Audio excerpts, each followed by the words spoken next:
días, ¿me escuchan? Sí. Genial.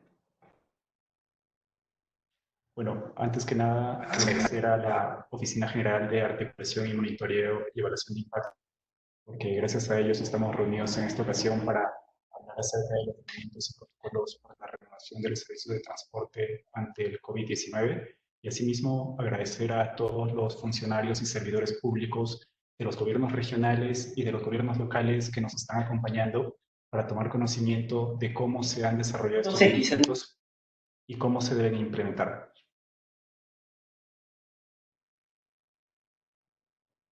Bueno, en esta presentación lo que queremos darles a conocer es que la expansión del COVID ha venido dándose de forma sostenida desde inicios de marzo y que si bien la curva de contagios, la curva de fallecidos, al parecer ya comienza a presentar un achatamiento, no podemos bajar la guardia porque estos contagios se dan principalmente en las áreas públicas, en los servicios públicos, y después de los mercados, el otro servicio público que concentra la mayor cantidad de personas es el transporte, porque todos necesitamos el transporte para hacer cualquier actividad. Uno requiere movilizarse y principalmente uno se moviliza a través de medios motorizados. Esta es la curva de contagios que hasta el 12 de mayo se había superado aproximadamente los 72.000 casos, y esta curva azul a la derecha es la curva de fallecidos, que hasta el día 12 de mayo había superado los 2.000 casos. Entonces, a efectos de que estas curvas no sigan subiendo cuando se reactiven las actividades, tenemos que ser muy, muy precauciosos en el tema del transporte.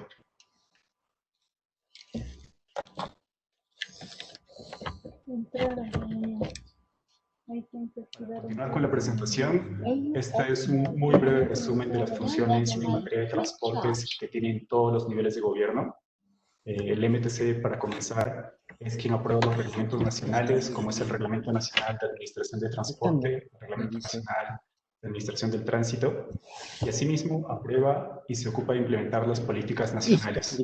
Tenemos una política nacional específica de transporte urbano que se ha aprobado el año 2019, y esta política nacional es justamente para cuya implementación se ha creado una nueva entidad pública que vamos a referir en la siguiente diapositiva. Para el caso específico de la situación en la que nos encontramos, que es la expansión del COVID, el Ministerio de Transporte tenía que aprobar los lineamientos y los protocolos sectoriales para controlar el COVID-19 en lo que es el transporte en todos los niveles de gobierno. Asimismo, el Ministerio de Transportes es quien se ocupa de autorizar las empresas y habilitar los vehículos para el servicio de transporte, pero en el ámbito nacional. Los gobiernos regionales también tienen las competencias acerca del transporte. En lo que se refiere a la regulación y normativa, aprueban regulación complementaria a los reglamentos nacionales, aprueban sus planes regionales, como el Plan de Desarrollo Regional Concertado, y en este contexto del COVID tienen que aprobar lineamientos regionales para reanudar las actividades de los servicios de transporte.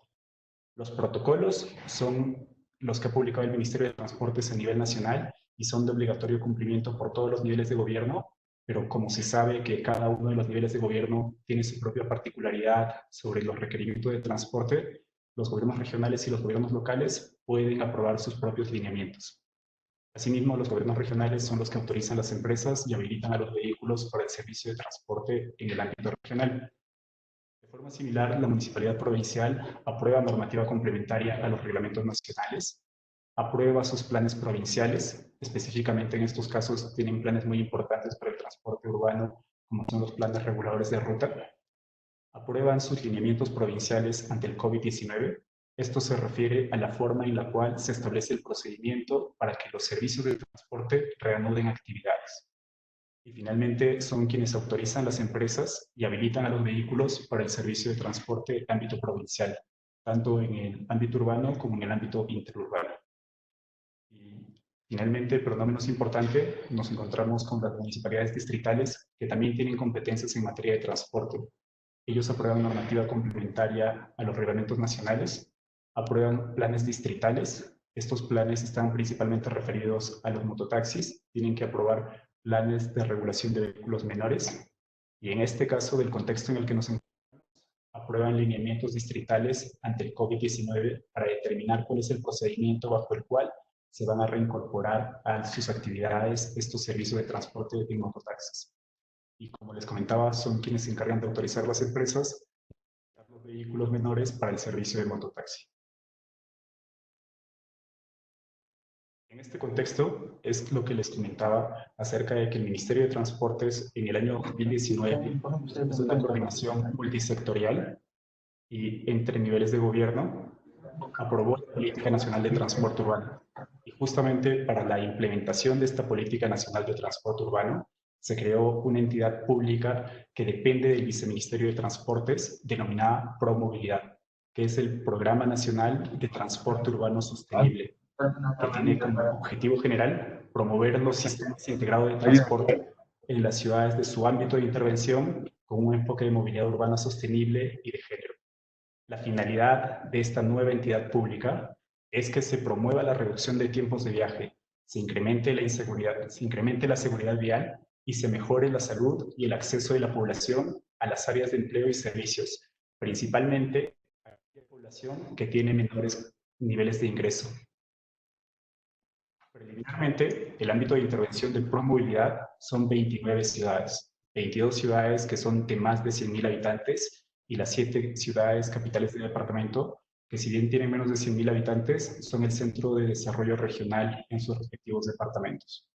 El ámbito de intervención de ProMovilidad está referido a las ciudades de más de 100.000 habitantes, entonces es un ámbito de intervención que se va adecuando al crecimiento de las ciudades. Al año 2017 teníamos esta realidad sobre las ciudades de habitantes que eran solo 22, pero a medida de que las ciudades van creciendo, ProMovilidad también va a ir apoyándoles.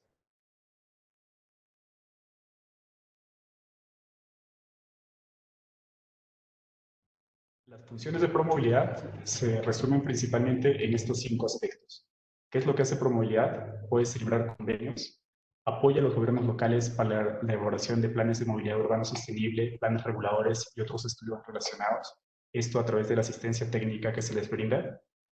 Puede brindar asistencia técnica y financiera a los gobiernos locales, tanto en la parte de programación, formulación y ejecución de inversiones en materia de transporte urbano y tránsito relacionado con los sistemas integrados de las ciudades.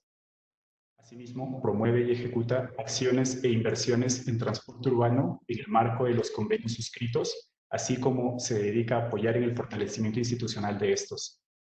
Finalmente, a manera de un seguimiento, apoya a los gobiernos locales en el monitoreo de la implementación de su cita. Estas 5 funciones son las que resumen las actividades que va a desarrollar ProMovilidad a partir de este año. Posiblemente no hemos tomado contacto para estas acciones en específico desde ProMovilidad, y esto se debe básicamente a que ProMovilidad fue creada el año 2019, casi a mediados. Tuvo que pasar por un periodo de implementación. Como ustedes saben, tienen que haber documentos de gestión que se tienen que aprobar, como los manuales de operaciones, como los reglamentos de organización y funciones. ProMovilidad comenzó a operar desde este año a partir del 11 de marzo, solamente días antes de que inicie la cuarentena, y por eso el principal trabajo que hemos desarrollado con los gobiernos locales es tomar el contacto para tener un sistema de información de cómo se está llevando a cabo el transporte urbano en sus respectivas localidades. En este punto les podemos referir, por ejemplo, que de las 29 provincias a las cuales hemos estado contactando frecuentemente durante este periodo de cuarentena, solamente 12 de ellas han habilitado servicios de transporte de acuerdo a lo establecido por el Decreto Supremo 044 que determina la cuarentena. Este servicio de transporte se ha pasado al 25% de la oferta necesaria, porque como sabemos, no todas las ciudades son iguales. Algunas ciudades han necesitado un porcentaje mayor de oferta de transporte para la movilidad en sus respectivos ciudades y otras no. Es así que 17 municipalidades provinciales ha habido hasta el 0% la oferta de los servicios de transporte. No podemos intervenir. Entrando ya al aspecto en el cual nos encontramos de la coyuntura de la expansión del COVID, aquí hay un resumen de la normativa que se ha venido sacando para enfrentar esta pandemia.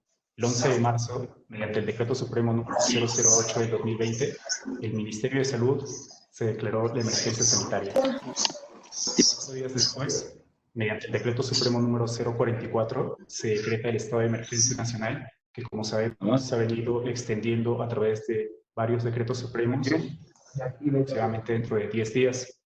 Y asimismo, con la expectativa de que están comenzando ya las actividades económicas, el 3 de mayo se publicó el Decreto Supremo número 080, que determina la forma en la cual se van a comenzar a reanudar estas actividades económicas. Lo más pronto posible. La reanudación de las actividades económicas se refiere a 3 resoluciones ministeriales.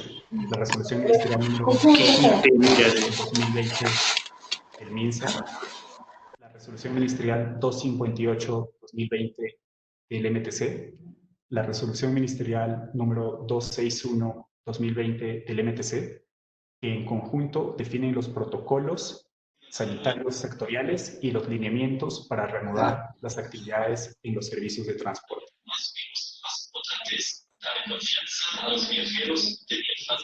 Así que comenzamos primero con los lineamientos sectoriales para la reanudación de los servicios de transporte, que está consignada en la resolución ministerial número 261 de 2020. La resolución ministerial 261 de 2020, en su artículo 1, determina la aprobación de los lineamientos sectoriales para la adecuación y reanudación gradual y progresiva de los servicios de transporte. ¿Qué es lo que quiere decir esto? Que no se van a reactivar los servicios de transporte de una sola toma. Esto se tiene que hacer gradualmente, para lo cual se han definido criterios para que esto se vaya desarrollando de acuerdo a las necesidades de la población. Justamente en el artículo 2 se establece que los 3 niveles de gobierno están obligados a, primero, aplicar los criterios de focalización que esta resolución ministerial aprueba. Segundo, evaluar el cumplimiento de los requisitos que se van a exigir para que se reanuden los servicios de transporte. Tercero, generar un usuario y contraseña del SICOVID-19, que es el sistema que el Ministerio de Salud está utilizando para hacer una trazabilidad de los casos de contagios y ahora para los casos en los cuales se están reanudando las actividades económicas. Cuarto, tiene que autorizar la reanudación o disponer la adecuación. Esto es importante diferenciar porque reanudación se refiere a aquellos servicios de transporte que durante la cuarentena no brindaron servicios, y la adecuación se refiere a aquellos servicios de transporte que durante la cuarentena estuvieron permitidos de brindar el servicio de transporte. Finalmente, tenemos que notificar la reanudación o la adecuación a las autoridades que se van a encargar de fiscalizar estos servicios. El artículo 3 de esta resolución ministerial aprueba cuáles son los criterios de focalización para adecuar y reanudar los servicios de transporte. El primero es la territorialidad, que se refiere a la ubicación geográfica donde se preste el servicio. Esto a nivel de ubigeos, prefiriendo las zonas de menor riesgo de contagio. El segundo es la limpieza y la desinfección, que es la capacidad de la empresa de transportes de asegurar que los servicios se van a prestar en condiciones de limpieza y se van a desinfectar tanto las unidades como las áreas administrativas, terminales y las unidades vehiculares. Entonces, bajo este criterio se va a preferir a aquellas empresas que pueden asegurar con mayor certeza este criterio. Y tercero, el tercer criterio de focalización es el nivel de supervisión. Es la accesibilidad para la prestación del servicio, para la supervisión o la fiscalización, prefiriendo aquellas empresas de transporte donde la posibilidad de supervisión es mayor. Asimismo, se establecen los requisitos para la adecuación y o reanudación. Los requisitos para que se puedan reanudar o adecuar los servicios de transporte son 4. Primero, la obligación. Las empresas de transporte tienen que presentar una declaración jurada en la cual se consigne los ubigeos donde se preste el servicio. Por ejemplo, en el caso de las rutas de transporte, tienen que consignar los ubigeos de todos los distritos por los cuales va pasando este servicio. Segundo, la incidencia. Tienen que presentar una declaración jurada de la obligación de reporte de casos de COVID-19. Cada vez que una empresa de transporte tenga un caso de COVID-19, tiene que reportarlo a las autoridades competentes. Tercero, la limpieza y desinfección, que es la declaración jurada de que las empresas cuentan con las condiciones de limpieza y desinfección para brindar el servicio. Y cuarto, el distanciamiento social, que es la declaración jurada de cumplimiento del distanciamiento social en las unidades de transporte. El artículo 5 de esta resolución ministerial de lineamientos sectoriales establece el procedimiento para la adecuación y renovación de los servicios de transporte bajo el ámbito del gobierno nacional. Esto es el procedimiento bajo el cual las empresas de transporte van a pedirle al gobierno nacional que se reactive. En este caso, cada uno de los niveles de gobierno tiene que aprobar su procedimiento de acuerdo a su realidad. Vamos a repasar lo que dice sobre el gobierno nacional a efectos de que ustedes vean que esto se puede replicar también en sus respectivas regiones o provincias o distritos. Primero, solo los servicios que se encuentren dentro de los criterios de fiscalización van a poder presentar su solicitud de renovación de actividades. Segundo, las autorizaciones de renovación de actividades emitidas por el órgano competente se efectúan en el plazo de 5 días calendarios. En el caso del gobierno nacional, nosotros tenemos un plazo de 5 días para responder acerca de esta solicitud de renovación. Esta solicitud de renovación tiene que comprender los requisitos que les referí en la diapositiva anterior, que son 4 declaraciones juradas, la de ubigeo, donde se presta el servicio, la declaración jurada de obligación de reportar casos del COVID-19, la declaración jurada de condiciones de limpieza y desinfección, y cuarto, la declaración jurada de distanciamiento social según el aforo máximo permitido en las unidades vehiculares. Asimismo, para todas las empresas, incluyendo las de transporte, tienen que presentar un plan para la vigilancia y prevención y control del COVID-19 en el trabajo. En la siguiente lámina vamos a ver el contenido de este plan. La tercera fase de este procedimiento es que la autoridad que otorgó la autorización original verifica que se cumpla con los requisitos señalados. Y cuarto, la fecha de renovación de la actividad es al día siguiente de la fecha de registro en el SICOBID, que es el sistema que les comentaba que ha habilitado el MINSA para hacer la trazabilidad de los casos de COVID y, en este caso, la trazabilidad de las empresas que están reanudando actividades. Es importante tomar en cuenta que los gobiernos locales y los gobiernos regionales establecen sus propios procedimientos para la autorización de la adecuación y renovación de actividades de los servicios de transporte. Entonces, cada gobierno local y cada gobierno regional tiene que definir este procedimiento en una forma en la cual sea adecuada a la realidad de cada una de estas localidades. Podría ser de forma similar a como el Ministerio de Transporte lo ha establecido. Hay algo que mencionar, que los servicios exceptuados a la paralización de actividades en la cuarentena pueden continuar brindando los servicios, pero deben adecuarse en el más breve plazo posible y cumplir con el procedimiento descrito en lo que corresponda.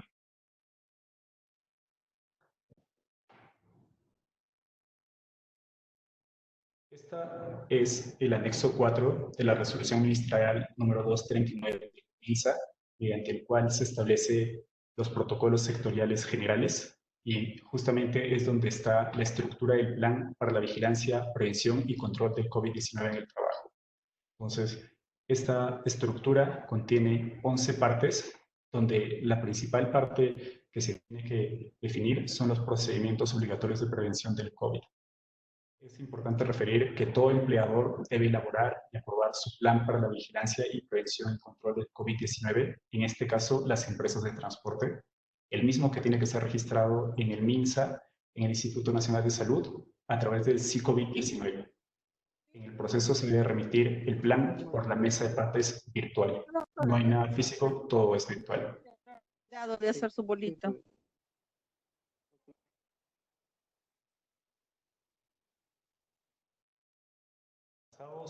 Los lineamientos sectoriales para la renovación de actividades que referíamos están en la resolución ministerial número 261-2020 del MTC que se publicó el último viernes. Nos encontramos con la resolución ministerial número 258 del 2020 del MTC que se refiere ya exclusivamente a los protocolos sanitarios sectoriales para la operación de los servicios. Es decir, esta resolución ministerial ya se refiere a la misma prestación del servicio. En el artículo 1 de esta resolución ministerial se aprueban los protocolos sanitarios sectoriales para la continuidad de los servicios bajo el ámbito del sector transportes y comunicaciones. Como ustedes verán, hay 8 anexos en esta resolución ministerial, de los cuales a las municipalidades provinciales y distritales les corresponden los anexos 6, 7 y 8. Principalmente los anexos 6 y 7, porque es la mayor oferta de transporte que tienen autorizadas. El anexo 6 se refiere al transporte público especial de personas en la modalidad de taxi y vehículos menores, y el anexo 7 se refiere al transporte regular de personas en el ámbito provincial. Vamos a pasar a ver cada uno de estos anexos en las siguientes diapositivas. Este es el anexo 7. El protocolo sanitario sectorial, que estamos abreviando como PSS, en el transporte regular. El objetivo de este protocolo sanitario sectorial es establecer las reglas y procedimientos de salud pública que deben ser observados para la prestación del servicio de transporte regular de personas en el ámbito provincial, regulado por el Reglamento Nacional de Administración de Transporte. ¿Cuál es el alcance de este protocolo sectorial de transporte regular?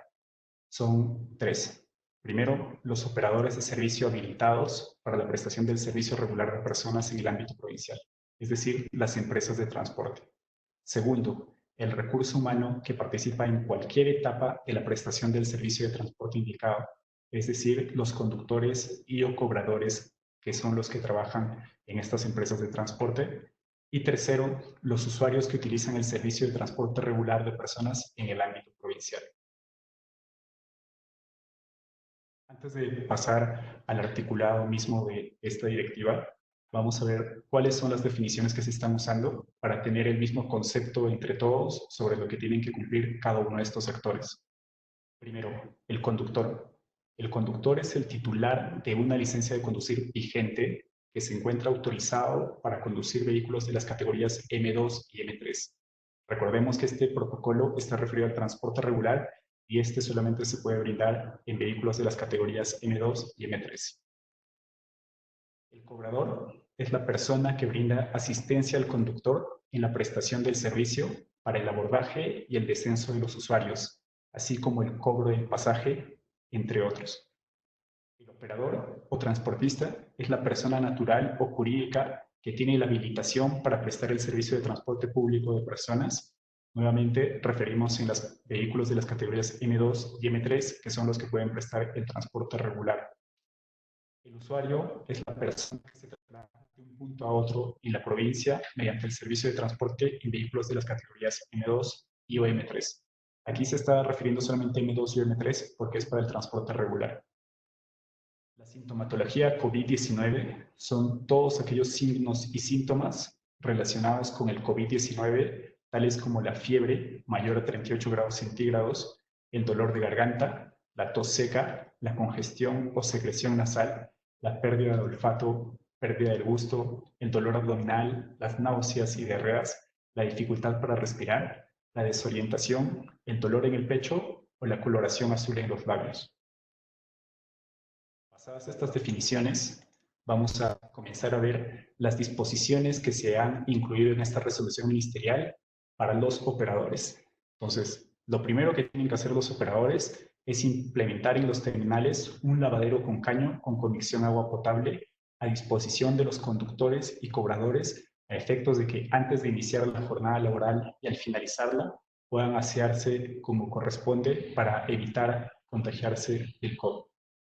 Lo segundo es que los operadores tienen que proporcionar al conductor y al cobrador jabón, papel toalla, alcohol en gel, mascarillas y paños de limpieza, así como desinfectantes de superficies. Tercero, tiene que verificar que el conductor y el cobrador porten su mascarilla en buen estado de conservación antes de prestar el servicio. Cuarto, los operadores tienen que realizar el control de temperatura corporal del conductor y cobrador antes y al finalizar la jornada del servicio. Quinto, tienen que suspender la prestación del servicio de los conductores y cobradores con riesgo de portar COVID-19 a efectos de que no vayan a contagiar a otras personas o a sus propios compañeros. Sexto, referido a esta suspensión de conductores y cobradores que hayan tenido el riesgo de portar el COVID-19, tienen que llevar un registro de los conductores y cobradores suspendidos y comunicar a la autoridad competente. Séptimo, tienen que verificar antes de iniciar operaciones que el conductor y el cobrador están capacitados en medidas de prevención del COVID-19. Octavo, dentro del vehículo se tienen que poner avisos informativos sobre la prevención contra el COVID-19 para que la población, los usuarios del servicio, sepan cuáles son estas medidas y siempre las tengan presentes. Bueno, tienen que acondiciar en el vehículo una división transparente a efectos de proteger al conductor, porque lo peor que puede pasar es que los conductores se enfermen masivamente del COVID-19 y va a haber un déficit de estos conductores y se va a tener que dejar de prestar los servicios. Tienen que limitar el aforo y señalizar el vehículo de tal forma de que se mantenga un distanciamiento social entre los usuarios. Contar con personal de limpieza capacitado y con los equipos de protección personal necesarios. 12avo, tienen que limpiar y desinfectar el vehículo antes y después de la jornada diaria, como mínimo. Lo ideal es que se haga una limpieza de las áreas de contacto del vehículo cada vez que se culmine un recorrido, pero como mínimo se está solicitando que limpien y desinfecten el vehículo antes y después de la jornada laboral. 13avo, tienen que establecer la frecuencia de limpieza y desinfección del vehículo en el plan que les refería, se encuentra en la resolución ministerial 239. 14. Tienen que realizar el procedimiento de evaluación de la condición de salud del conductor y el cobrador. 15. Tienen que establecer periodicidad de aplicación de las pruebas serológicas o moleculares para el COVID-19. No se ha establecido una periodicidad mínima, pero sí tienen que considerarlo en su plan. Y 16. Tienen que desinfectar de forma constante las áreas administrativas que emplean para la prestación del servicio.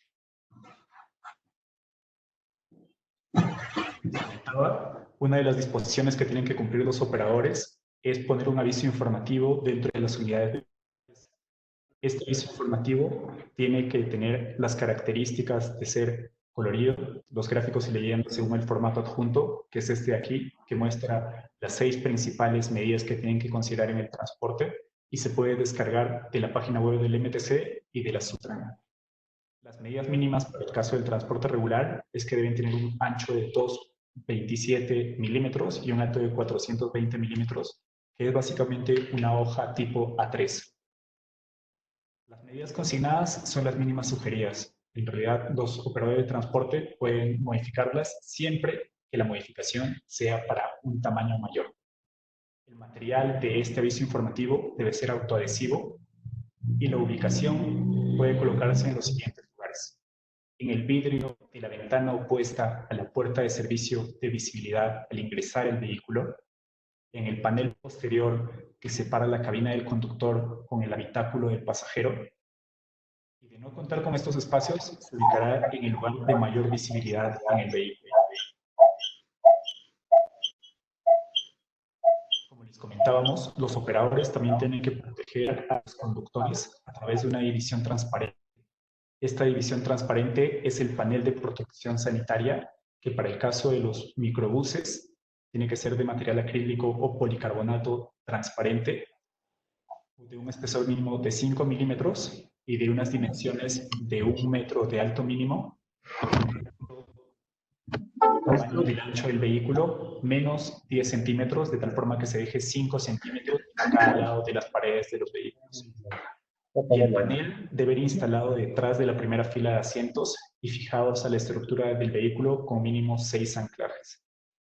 Para el caso de las cústers, el material es el mismo, una lámina de acrílico o policarbonato transparente de un espesor mínimo de 5 milímetros y de dimensiones un poco mayores porque la carrocería de una cúster es un poco más grande, entonces el alto mínimo es de 1,50 m y el ancho es igual, dejando 5 centímetros a cada lado de las paredes vehiculares. El panel debe ir instalado detrás de la primera fila de asientos y fijados a la estructura del vehículo con mínimo 5 anclajes en él. Para el caso de las carrocerías vehiculares ómnibus urbano, el material es el mismo, una lámina de acrílico o policarbonato transparente de 5 milímetros de espesor, y esto se va a distribuir con 2 paneles que cubren la parte posterior y derecha del piloto. Esto es para justamente aquellas carrocerías vehiculares de tipo ómnibus que tienen justamente al lado derecho del conductor la puerta de entrada al vehículo. El ancho mínimo del panel posterior que va detrás del conductor es de 70 centímetros y el panel lateral tiene un ancho mínimo de 50 centímetros. En estos dos casos, el panel tiene que tener una altura mínima de 1,50 m. Asimismo, los paneles deben estar sujetos a la estructura del vehículo mediante anclajes y o tubos. Esta es una vista desde arriba, cómo quedarían los paneles, uno en la parte de atrás de 70 centímetros y uno en la parte derecha de 50 centímetros. Y esta es la vista lateral de cómo quedarían estos dos paneles.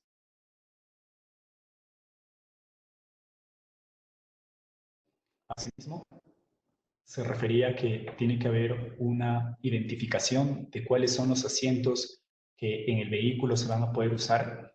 Y para las carrocerías de tipo combi, microbús y ómnibus urbano, es esta. Entonces, aquí están marcadas de rojo los asientos que no se van a poder emplear, están marcados de blanco los asientos que sí se van a poder emplear. Esta reducción del aforo es de aproximadamente al 50% de los asientos y aproximadamente al 30% del aforo que antes llevaban con pasajeros parados.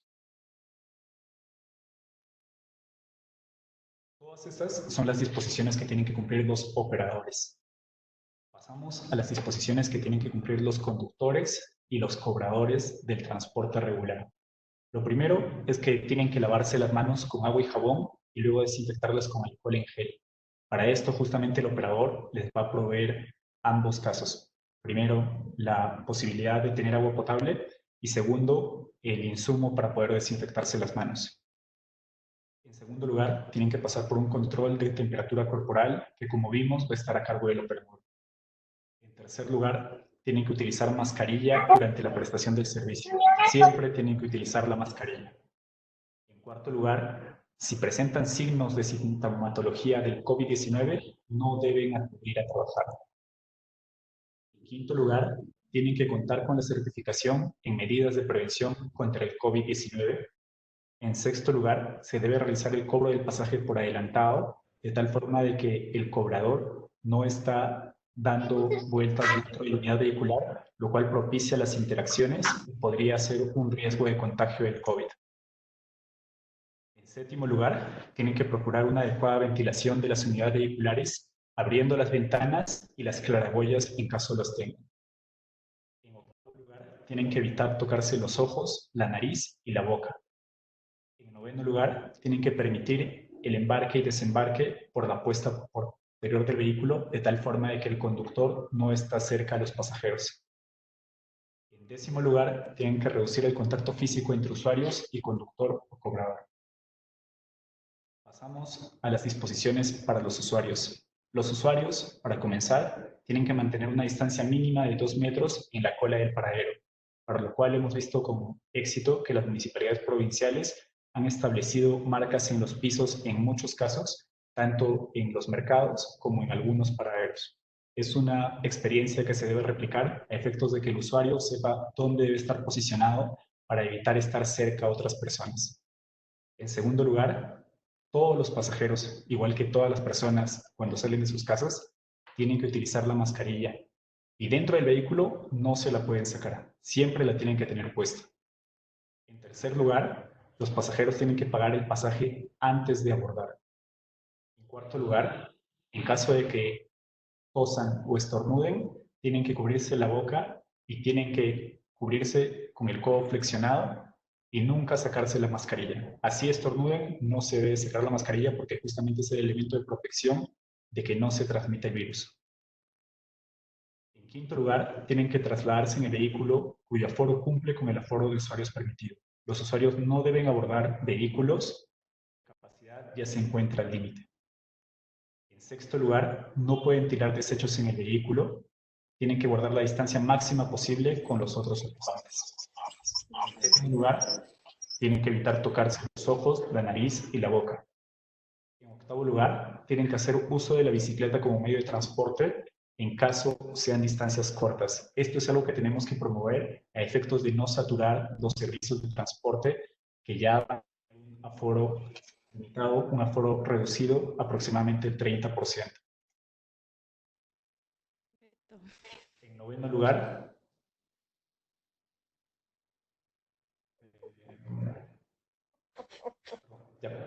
esas eran todas las disposiciones para los usuarios. Ahora vamos a pasar al anexo que se refiere al protocolo sanitario sectorial PSS en el transporte especial de taxis y mototaxis. Como ambos son servicios que se prestan individualmente a quienes los requieren, se encuentran en una misma directiva. Para el caso del servicio de transporte especial de taxis, lo fiscalizan las municipalidades provinciales, y para el caso de los mototaxis, las municipalidades distritales en su jurisdicción y las municipalidades provinciales en su jurisdicción en caso tengan mototaxis autorizados. El objetivo de este anexo 6 de la resolución ministerial número 258 del 2020 es establecer las reglas y procedimientos de salud pública que deben ser observados para la prestación del servicio de transporte especial en taxis y mototaxis, tanto en los ámbitos provinciales como distritales. El alcance. El alcance es de los operadores de servicio habilitados para la prestación del servicio de transporte especial de taxis y mototaxis, el recurso humano que participa en cualquier etapa de la prestación del servicio, en este caso los conductores, y los usuarios que utilizan el servicio de transporte especial de taxis y mototaxis. En este caso, también tenemos definiciones. Primero, el conductor, que es el titular de una licencia de conducir vigente que se encuentra autorizado para conducir vehículos de la categoría M1 y L5 destinados a la prestación del servicio de transporte especial en taxis en M1 y en mototaxis en L5. El operador, en los casos en los cuales haya, como sabemos, hay muy pocos operadores en este caso porque la prestación del servicio de taxi o mototaxi es exclusivamente a partir de una sola persona que tiene su propia movilidad y decide hacer este servicio, pero también lo hemos definido porque hay algunos casos en los cuales se encuentra. El operador es la persona natural o jurídica habilitada para prestar el servicio de transporte especial de taxis y mototaxis en vehículos de las categorías M1 y L5.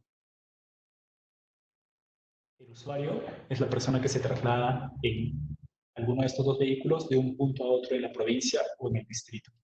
Y la sintomatología COVID-19 es la que referíamos hace un momento, que son los signos y síntomas relacionados al COVID-19, tales como la fiebre, cuando es mayor a 38 grados centígrados, el dolor de garganta, la tos seca, la congestión o secreción nasal, la pérdida de olfato, la pérdida del gusto, el dolor abdominal, náuseas y diarrea, dificultad para respirar, desorientación, dolor en el pecho o coloración azul en los labios. Comenzamos con las disposiciones para los operadores, que en muchos casos son los mismos conductores. Primero, tienen que acondicionar en el vehículo una división transparente. En segundo lugar, tienen que limitar el aforo y señalizar el vehículo.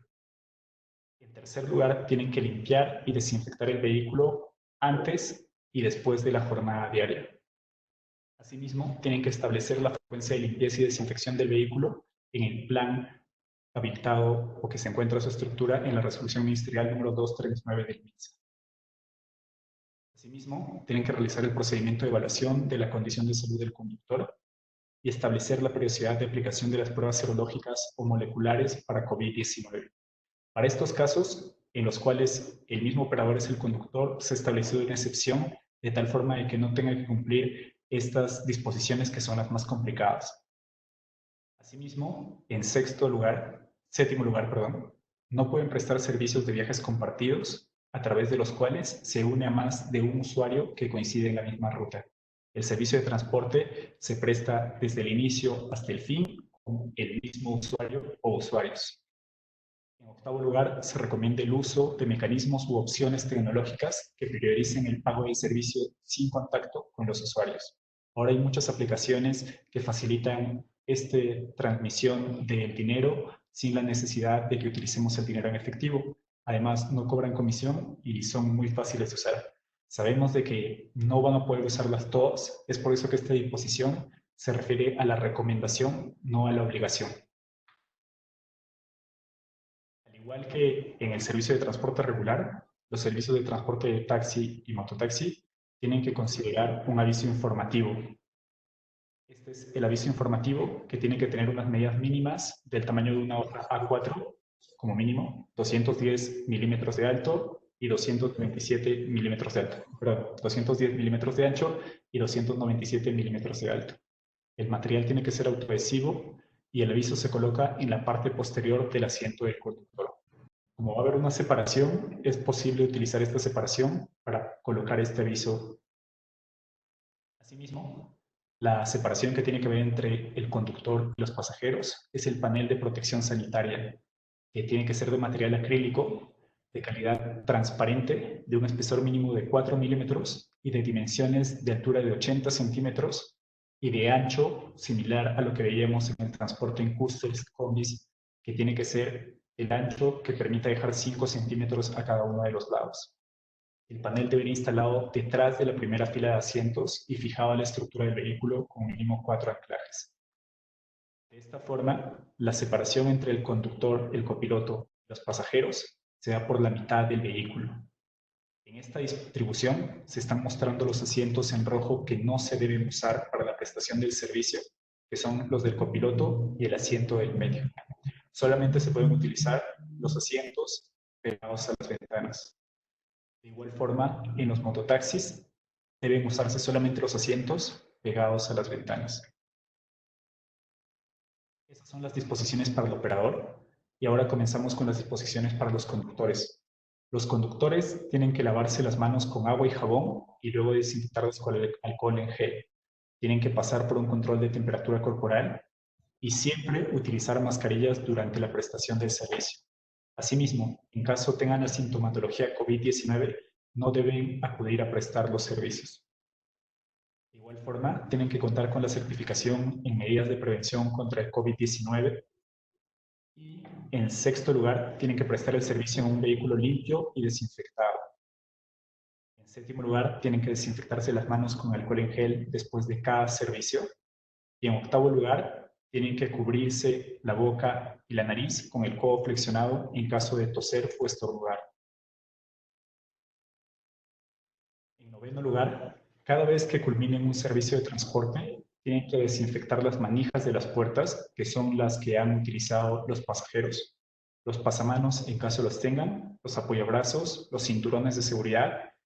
Y esto es porque todas estas áreas de contacto, en caso un posible pasajero con un caso de COVID aborde el vehículo, puede transmitirlo al siguiente pasajero. Entonces, se quiere evitar eso, para lo cual los conductores de taxi deben contar con un pulverizador con el líquido desinfectante y con un paño. No es un proceso de limpieza complejo, pero es un proceso de limpieza que se tiene que hacer frecuentemente. Asimismo, tienen que exhibir en el interior del vehículo el aviso informativo sobre las medidas de prevención contra el COVID-19 y deben brindar el servicio de transporte solo a los usuarios que utilizan mascarilla. De igual forma, tienen que utilizar un vehículo que se encuentra acondicionado con la división transparente. Y en 13º lugar, tienen que limitar el aforo como se mostró en las imágenes anteriores. Asimismo, deben favorecer la ventilación natural del vehículo abriendo las ventanas y no deben utilizar el aire acondicionado. De igual forma, no pueden realizar viajes compartidos y no deben tocarse los ojos, la nariz ni la boca. Pasamos a las disposiciones para los usuarios. Los usuarios siempre deben utilizar la mascarilla durante el servicio.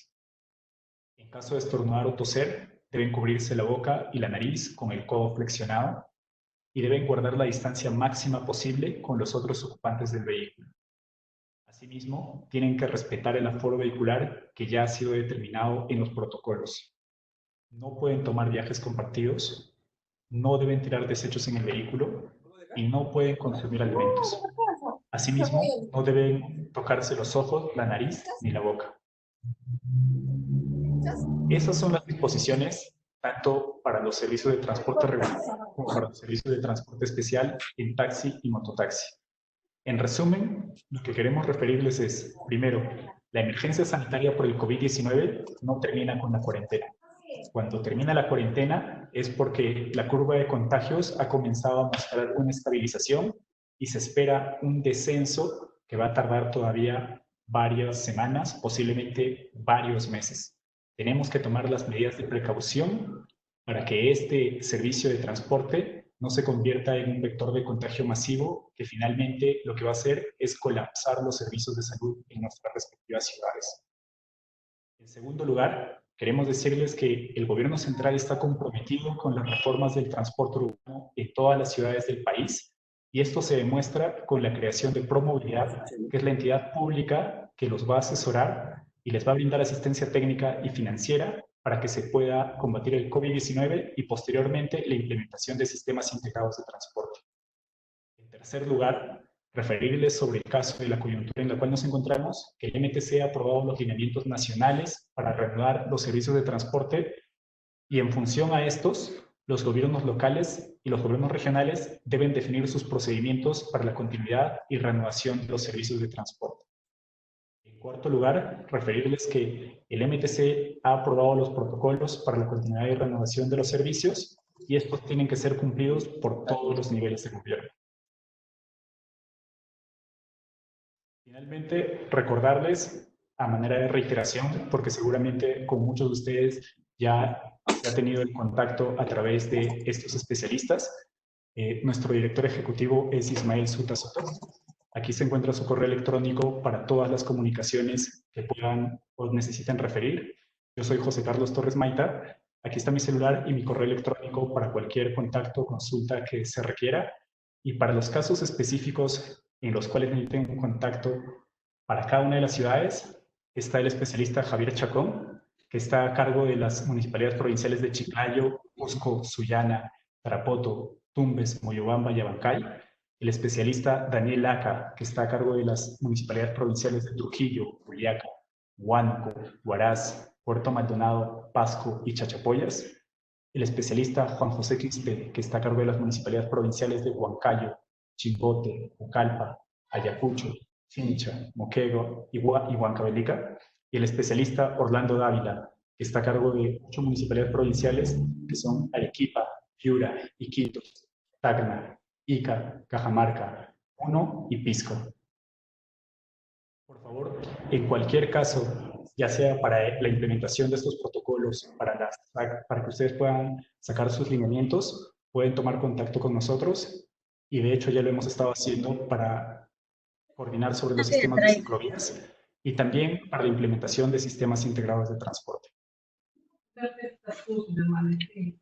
Esa es la presentación que teníamos para ustedes. Muchas gracias. Vamos a pasar en un momento a la ronda de preguntas. Le doy el pase a la directora general de la OGAME. Gracias.